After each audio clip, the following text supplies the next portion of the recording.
ችግር እንዳለ አታውቁም? መምህራን እንዳይኖሩ ችግር እንዳለ አታውቁም? ካህናት እንዳይኖሩ መምህራን ከሌሉ ካህናት እኮ የሉም። ሐዋርያት የሚባሉ ቀሳውስት እኮ አልፎ እዚያ ሄዷል። ዛሬ እኛ ተረክበናል። የጉባኤ ቤት አንደኛውን ልቀው ጉባኤ የወጡበት የጉባኤ ቤት የብሉያት የሐዲሳት የምስጢሩ የቅኔው ቅኔ ካልታወቀ ደግሞ ችግር ነው። የቅኔው ያቋቋሙ የተክሌውና የታች ቤትና የላይ ቤቱ አቋቋሙ ምስጢሩ የበዛበት የጽናጽኑና የመቋናው እንኳን ምስጢር ያለው እናንተ የዝማሬ መዋሥዕቱ ስትሞት ስንሞት ሊቃውንቱ ምስጢር እያመሳጠሩ ዝማሬ መዋሥዕቱን ምስባኩን እያቀዳጁ የሚናገሩ በአስከሬናችን ላይ በአንተ አስከሬን ላይ ጠብቃ ይህንን ታዲያ ይህን ለማጥፋት እኮ ነው ኢትዮጵያ የያሬድ ልጆች እንዳይኖሩ የእነ አባ ዘጊዮርጊስ ልጆች እንዳይኖሩ የቅዱሳን አባቶቻችን እንዲጠፋ እኮ ነው የታሰበው። ተቀበል ኢትዮጵያን ተቀበላት። ኢትዮጵያን ያዟት። ኢትዮጵያ ማለት ደግሞ ኦርቶዶክስ ናት። ኦርቶዶክስ ማለት ደግሞ ሊቃውንቱ ናቸው። ሊቃውንቱ ናቸው መምህራኖቻችን፣ አይኖቻችን። አንተ ካህኑ እኮ አይነህ እኮ ነው። ካህኑ እኮ የአንተ ቀዳሽ እኮ ነው።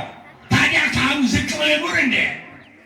የአንተ ልጆች እየተበላሸሙ የካህኑ ልጆች እንዴት ሆኑ እንዴ? እናንተ በዓመት 200 ብትከፈል ብለት እናደድ ይሆናል እንሰማለን። አንተን የሚያገለግሉ ሊቃውንት ይኸው መምህራኑ እነዚህ ሁሉ ምሁራን እያወጡ ያሉት እንዳሸን የሚፈለፍሉት እኮ ወገባቸውን ታጥቀው እኮ በራ በዳቦ ዛሬስ ምን ያህል ተጠቅመው ይሆን? እነዚህ ሊቃውንቶቻችን ምን ያህል ወጥተው ይሆን?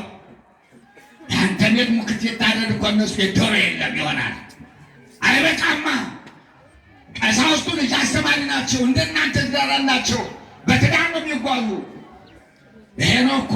እባካችሁን የኢትዮጵያን ኦርቶዶክስ ሃይማኖት እባካችሁን የሰንበት ትምህርት ቤት ምስጢር ያለው ነው። ዝም ብሎ አይምሰልህ። አንተ ንሽክን ወደ ዘመድ ቦታ ከምትሰድ ወደ ቤተ ክርስቲያን አምጣት። ወደ ቤተ ክርስቲያን ላኳቸው እንዲማሩ። እናንተም ጠንክሩ። ማታ ማታ ዘፋኝ እንዳትሆኑ። ማታ ማታ ዘፋኝ እንዳትሆኑ። ቀሚስ አውልቃችሁ እናንተ ጅሎች ጠንክሩ፣ በርቱ። ይሄ ነው እኮ ወጣቶች ልጆች ጠጉርን አንጨፍርህ ከዘፈን ቦታ ከምትሄድ ወደ ቤተ ክርስቲያንና አባትን ምከረው፣ ሞኙን ልጅ ምከረው፣ ዘፋኙ ልጅ ምከረው። አምጣት ወደ ቤተ ክርስቲያን ይረከቡ፣ ይምጡ። እምለውኝ ብቻ ነው። ስለ ሊቃውንት ነው፣ ስለ ቤተ ክርስቲያን ነው።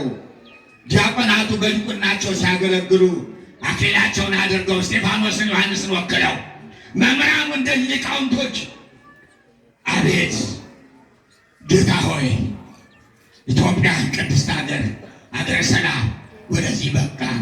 አሁን ቅድም ሰምተናል። ሁላችሁም የክርስትና ማንሻ ቤት ተብሎ ቅድም ሰምተናል ሲነገር። ይሄ የማን ነው? የእናንተ ልጆቻችሁ ክርስትና ማጥመቂያ ነው። አብ ወልድ መንፈስ ቅዱስ የሚጠሩበት ነው። አሐዱ አብ ቅዱስ፣ አሐዱ ወልድ ቅዱስ፣ አሐዱ መንፈስ ተብሎ የሚጠመቁበት ነው። እንደ ቀላል ነገር አንዱ ምስጢር ቤት እሱ ነው። አንዱ የምስጢር ቤት የክርስትና ማንሻ ነው። እሱንን እያንዳንዳችሁ ደግፉ። በየሁሉም ቤተ ክርስቲያን ደግፉ። የእኛ ነው በሉ። አሻግራችሁ ወደ እኛ ትጣሉ። ሲነገራችሁ እናንተ ቶሎ ብላችሁ ፈጣኑ። እናቶችን ፈጣኑ። ሰምታችኋል። ቅድም ሲያስተምሩ መምሩ ሰምታችኋል አይደል እንዴ? ቤተ መንግስቱ ጥራ ወደ ሞት የተሰለፈች እናንተሳ ምን ሰው ይሆን? ወዴት ትጓዝ ይሆን? እናቶች እግዚአብሔር ሀገራችን ሰላም ያድርግልን። ቅድም ለተነገሩት ባህር ዳራችን እኛ ባህር ዳር ስንገባ ማን ነበር ቤተ ክርስቲያኑ? ባህር ዳር ባለን ጊዜ በ70 ዓመተ ምህረት ጀምሮ ስንኖር እዚህ ፈለገ ገነት ቅዱስ ጊዮርጊስ ያ ገዳሙ ቅዱስ ሚካኤል ፈለገ ፀሐይ የተባለው ከዚያ ባታ ነው የነበሩ። ማን ነበረ እስቲ ንገሩ። ለዚህ ቦታ እዚህ ቦታ ከተማው እንዴት ነበረ? እንዴ አንድ ቆርቆሮ የነበረች እኮ እዛ ላይ። ዛሬሳ ምስጋና ይግባው ለእግዚአብሔር። ባህር ዳር ታቦታት ብቻ ወጣች። ደስ ይበላችሁ፣ ደስ ይበላችሁ። አዎ የሚፈርዱት ቀበሌዎችም አሁን ያን ጊዜ እንዴት ነበረ? ዛሬ እንዴት ደርሰናል? ዛሬ እንዴት ወጥተናል? ዛሬ እንዴት ለምተናል? አዎ መጀመሪያ ጊዜ ይገርማችኋል፣ ልደታ የምትባለው ድንግል ማርያም መጀመሪያ ጊዜ ደብረ አባይ ገብርኤል ላይ ነው የገባች። ቀጥሎ ደብረ ብስራት ዛተ ሞቱን ገብርኤልና ገብርኤል መቱ፣ ልደታና ልደታ መቱ፣ እዚያም ጊዮርጊስ እዚህም ቂርቆስ እያልን ነው እኮ የሰፋ ተጋድሎ የበዛ ክርስቲያኖች።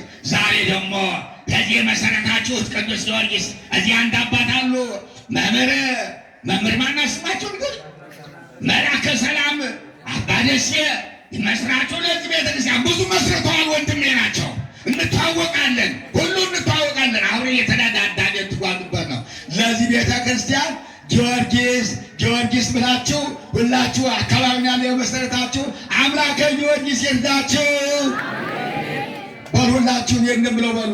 አምላከ ጊዮርጊስ እርዳን በሉ እንጂ አምላከ ጊዮርጊስ እርዳን፣ አምላከ ጊዮርጊስ እርዳን። አምላከ ጊዮርጊስ ኢትዮጵያ ሰላም እንድትሆን አድርግልን። በሊቃውንቱ ሲቀደስ ሲገለገል ያደረውን በካህኑ አባቶቻችን ቆሞሳት አባት የድንግል እናቴ ቀደም እኮ በውጭ ሆነን እግዚኦታው ሲባል እኮ ብዙ ሰዎች ያለቅሱ ነበር። እነሱን እያየሁ እኔ ምን ባመጣ እግዚኦ ሲባል እኮ አቤቱ ማረን ነቅሶ ሲባል እኮ እንዲህ እኮ ነው። እግዚአብሔር አሁንም አምላከ ጊዮርጊስ ኢትዮጵያን ሰላም አድርግልን፣ ኢትዮጵያን ሰላም ስጥልን፣ ህዝቦቻችን ሰላም ይሆኑ። እንጸልይላቸው፣ ለመሪዎች እንጸልይላቸው። ሰላም ያርጋችሁ በላቸው። አንተ ሰላም ያርጋችሁ በሏቸው። ሰላም ይሁኑ። ሰላም ካልሆኑ ማንን ይመራሉ? ማንን ይመራሉ? ሰላም ካልሆነ ስለ ሰላም እነሱም ይምጡ፣ እኛ ጋር ይገናኙ። ስለ ሰላም አብረን በጎንና በጎን እንደዚህ እንዳሳማና እንደጁ አንካሄድ፣ አብረን እንጓዝ። ሀገራችን ሰላም ትሆንልን፣ በረከት ይደርባችሁ፣ ልጆቻችን ለመረከብ ያብቃችሁ። ሀገራችን ሰላም ትሆን፣ ኢትዮጵያ ሰላም ትሆንልን፣ ሊቃውንቶችን ያበርታልን፣ ካህናቶችን ያብዛልን።